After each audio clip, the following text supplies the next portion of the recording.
I thought it was about time we had a little catch up with Ciaran so you could find out about all the lovely projects that I'm working on. I'm so delighted to be working with Northern Vision Television again. And I've been funded by the Arts Council to work on three very distinct projects. There's The Silence of Sewing, there is A Table for Four on Tour, and the final one is I'm working with a wonderful group of people at Orchardville. So I'm just going to tell you a little bit about them.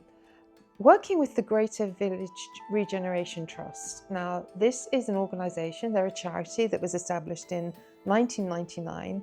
They're based in the Donegal Road area, but they look after the community in and around the Sandy Row area, Donegal Road area, and they work on a variety of projects. They have themes of health, well-being, training, employment. What they also do is have lots of creative activity. I've been really lucky to take a group of them on the first of three journeys. The project is called Hush, the Silence of Sewing, and it's a project that I designed during a period for me that was quite difficult. It was during a period of grief, in fact. All I wanted to do was sit on my own and sew quietly. And from that, I've developed a whole programme of activities around sewing that suit different people who might not be able to sew all the time, people who might have hospital appointments, people who might be on a train journey, where they can take sewing with them as something to do, but something to reflect on, and at the end of it you've got a beautiful piece of work. I was really lucky to be joined with a lovely group of 8 people. We took a train to Coleraine and we sewed on the way, and on the journey it was quite entertaining. Everybody was getting to know each other, there was a lot of energy. Some of the people had never sewn before, and some of them were really accomplished artists and stitchers. So it was a really lovely group of people. And at Coleraine station on that day there was a carriage of over 120 people, complete with ukulele players, who were stopping off at Coleraine station on their way to Portrush or Portstewart, where they would spend the day shopping. We had coffee, we had buns, we sat and sewed.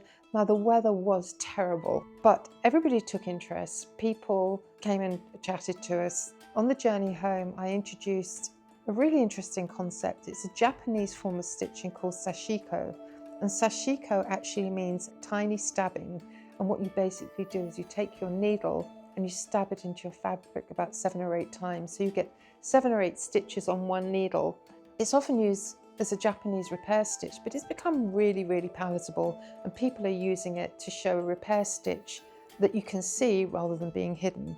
And then I just noticed there were 2 ladies a couple of seats in front of us, Mary and Mary.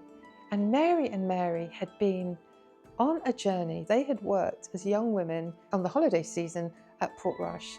They had promised themselves when they retired that they would go back and retrace their steps. But they were also avid stitchers, and they were from the south of Ireland and had come from Dublin on this journey. And they said, "Can we join your sewing group?" And well, what was I going to say? I had plenty of stuff with me.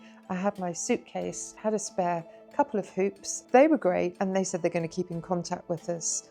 We had a great day. We finished off at Grand Central Station. It was the most appalling weather, but I came away feeling that this does work as a concept. I would love to stand at the railway station and give out embroidery hoops to people, but the group really enjoyed it. They bought into it. So we have a second trip planned for later in November. We're going to go to the Ulster Folk and Transport Museum and be inspired by the beauty of the place and also the cultural rich heritage of the buildings. And in fact, there is a series of houses that originally came from the Sandy Row area. It's an area known as Tea Lane. I thought it'd be really lovely for the group to see that. Really, we're hoping that this project will inspire people to just take up embroidery and bring it with you anywhere. I think the old-fashioned opinion of a woman, a Victorian lady sitting in front of the fire in candlelight embroidering, that's finished. Embroidery is on the go, it's everywhere. Also, I really want to see some men learning to sew.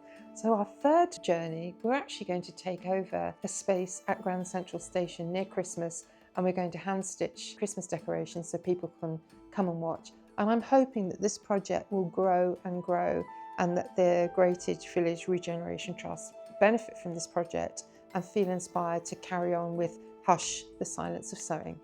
Thank you.